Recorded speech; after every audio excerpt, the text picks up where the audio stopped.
Today we're going to be talking about your Denver and Paula D one-pager.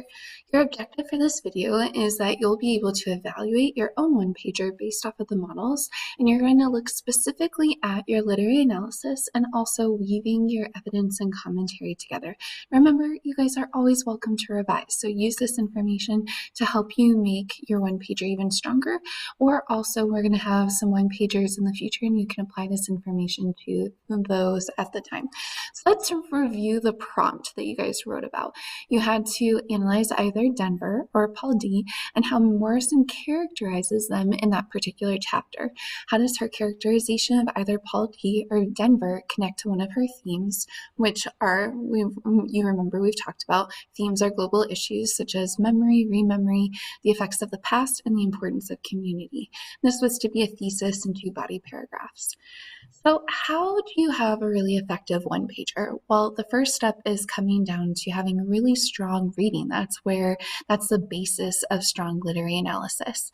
So when you are doing your reading, here are some questions that you want to consider. How does Morrison characterize or reveal a quality or trait or aspect of Denver or Paula D? So what we mean here is you need to read through chapter 9, chapter 10, and 11, and then think about where is a moment in which Toni Morrison is revealing a trait about this person, not just like any trait, but a significant one that connects to a theme. We don't want to find a passage that tells us explicitly what that character is like. For example, in chapter 12 with Denver, we have the explicit description from the narrator telling us that Denver has become more industrious and she is more active. That there's not going to be a lot for us to unpack there. However, we want to find a passage in which we can make an inference about Denver's character and who she is, what makes her tick. So here's an example of this. Here's a passage that you see here. In this passage, this has to do with after Denver was going to Lady Jones's house school, Nelson Lord asked her a question about her mother and about whether or not she really did kill her baby. And then we see that Denver's reaction is, she says, now it held all the anger, love, and fear she didn't know what to do with. Even when she did muster the courage to ask Nelson Lord's question, she could not hear Setha's answer, nor baby Suggs's words, nor anything at all thereafter. For 2 years she walked in a silence too solid for penetration, but which gave her eyes a power even she found hard to believe. The black nostrils of a sparrow sitting on a branch 60 feet above her head, for instance. For 2 years she heard nothing at all, and then she heard close thunder crawling up the stairs. So, like I said, in this passage, we learn that Denver has neither spoke nor heard anything for 2 years. This is a really fantastical detail, meaning it is not something that would actually happen in real life. And so we want to ask ourselves, we can make some inferences about this, about how does Morrison use this fantastical detail to characterize Denver after Nelson Lawrence asked her about her mother? What does this tell us about who Denver is? The fact that she closed herself off from the world. She went mute, she went deaf. What does that reveal about her? And then how does this detail of becoming mute and deaf, being cut off from the outside world, reflect the significance of the loss of community? So we want to think about what was Morrison doing with this detail? How is it functioning in the passage? And then how is that revealing the theme that she is trying to portray here? Additionally, we want to be making connections. So if we've taken some time to do a strong reading here and we've analyzed this detail and we're looking at the idea of silence and how that has impacted her, we could also, in that same paragraph, consider how this passage connects with other information we have about Denver. So we could look a page ahead where we could look at how she was performing in Lady Jones's school and ask ourselves, how does her mute deafness contrast with the alphabet and language learning she was doing at Lady Jones? And then why would Morrison choose Denver to become mute and deaf, and what message does this convey? Now, some of you guys analyze Paul D. Well, I wanted to show you this because Paul D is a little bit easier to analyze because there's so much symbolism that you could unpack with him. But in this example, it's a little bit trickier to analyze Denver because there's not as many glaring literary techniques for you to analyze. So that brings us to this question about what about techniques? Do we still need to analyze literary techniques with the novel? And yes, you do need to analyze techniques and not just the events that happen or the dialogue that takes place. So you might be wondering, well, what techniques can I analyze, especially when it comes to Denver, since there aren't as many symbols?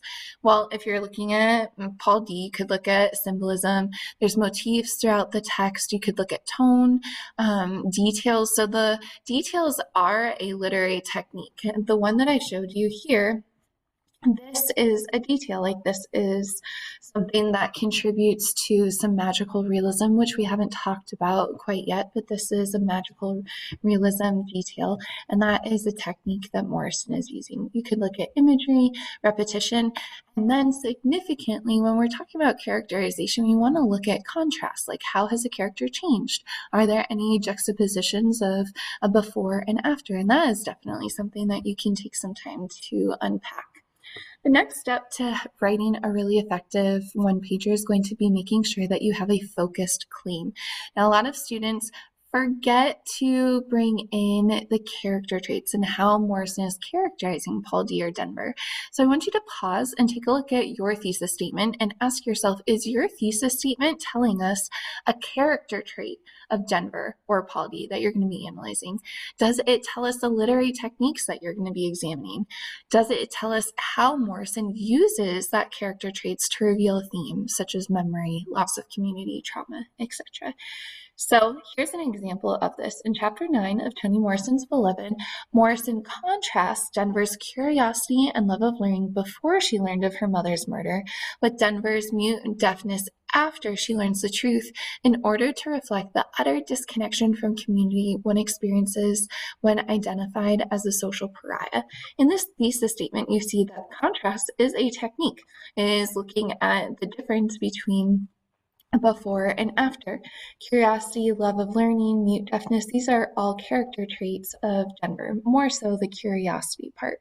Then finally, this universal idea about how is this revealing a theme? Well, there are many people who have experienced utter disconnection from community when they've been labeled as a social pariah. And that's definitely something that we are seeing being explored with Denver's identity here. The next thing that you guys are going to want to practice is weaving your evidence and your commentary together. Previously in our Ed Puzzles, I prescribed to you how to write each sentence, which meant that you had like 3 sentences of commentary, and each one was doing a specific thing, which really helped you guys with your analysis in the beginning of the year.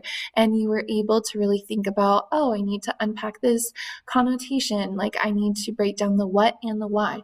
But it also resulted in some writing that were one chunk paragraphs that had lots of commentary, but only one piece of evidence. So it didn't really show a span and scope of your knowledge of the text. And sometimes it also resulted, because you're trying to follow the prescription, a repetitive sort of commentary. So now that you guys are towards the end of the first semester, I want you guys to practice having some more flexibility and freedom with your writing.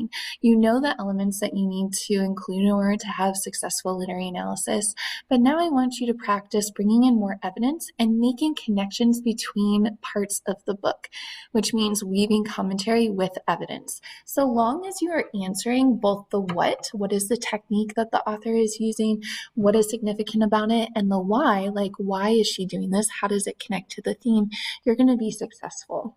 So here's an example paragraph.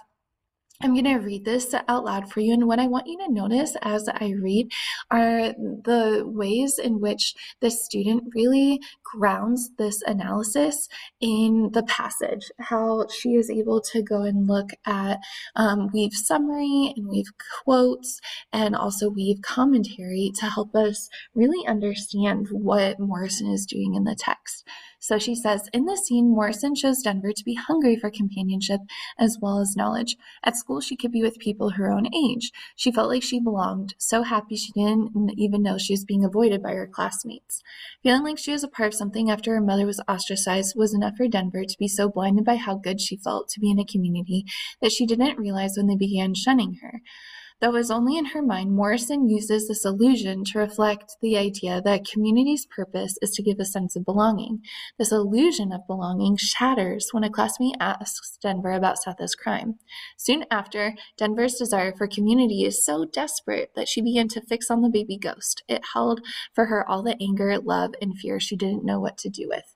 This fixation explains present-day Denver's distress when Paul D first chases the baby ghost out of 124 and her later desire to care for the physical beloved. This desperation is laden with a deep fear of this beloved leaving again.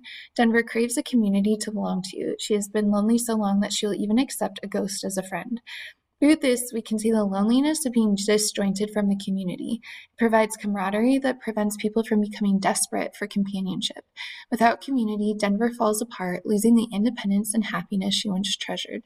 She abandons it all and becomes needy on this baby ghost to be her only friend.